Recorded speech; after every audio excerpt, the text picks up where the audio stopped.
Keegan, big game for you. You guys are able to survive in advance. Just your thoughts of being able to extend your season at least one more game?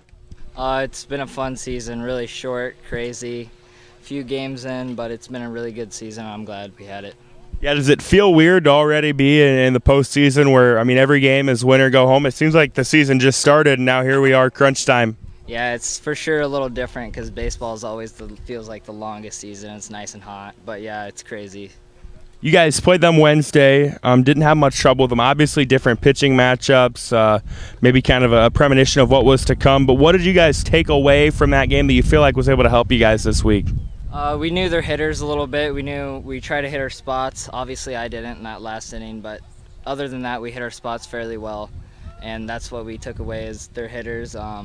Grass infield eats you up. We saw a few of those at their field, so we knew what we had to do.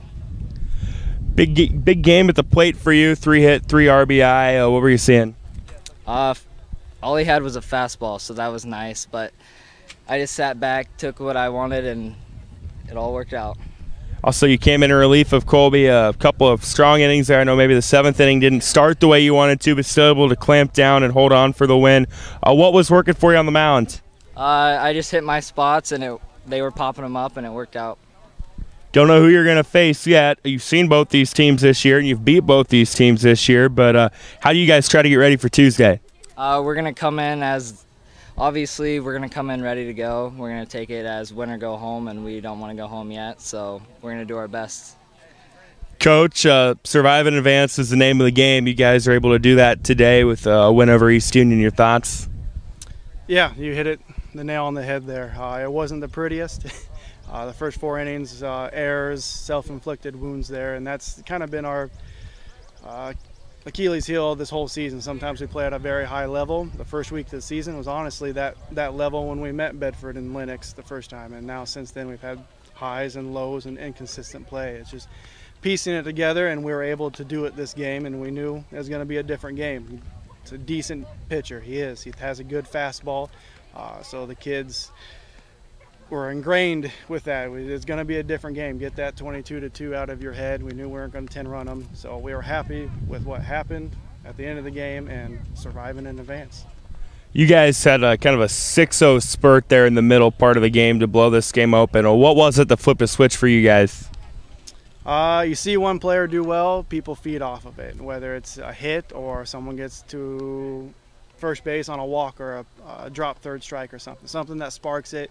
You get a hit behind that walk, you keep it rolling. So that's what happened. I think we scored every single inning, so we were consistent with our hits. We didn't put a whole lot together to get those big innings, but it was consistent throughout, and we're happy with their approach tonight. How about Keegan's night at the plate? 3 hits, drives in 3, had to like what you saw? Absolutely. He's been good for us this year. He saw it well all year. He's really only had one bad game at the plate.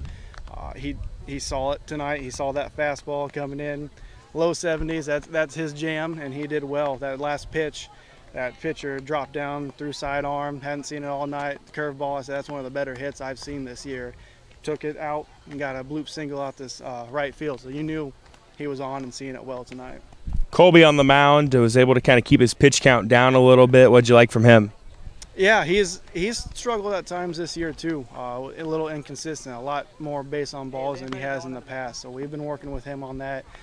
As with everyone, that preseason really, when we develop our pitchers, we're seeing it now. How taxing our arms are currently, but he pieced it together. The first couple innings were shaky, but he came back, still got a good amount of innings out of him, keeping under that 65. So we're obviously happy with what he did tonight. Don't know who you're going to get yet coming up on Tuesday night. You've seen both these teams. You just saw Southwest Valley earlier this week, Bedford earlier on in the year. How do you guys try to get ready for whoever you face Tuesday? It's internally. A lot of us is that we need to play what we preach and play what our expectations are. And some games we get there, some games we don't. If we get there, we can compete in a lot of games, and that's what we love to try to do, is just compete no matter who it is. We've seen both these teams. Bedford, we didn't see their 1 or 2, so it's a little different strategy there. There's no way it's going to be an 11-5 game like that again. It's going to be a different game. Seifert's a heck of a pitcher if we do see him and he's able to stay under 65 tonight. Southwest Valley has good hitters up and down, so it's going to be a challenge whoever we play, and it's going to be a good game if we're playing up and competing.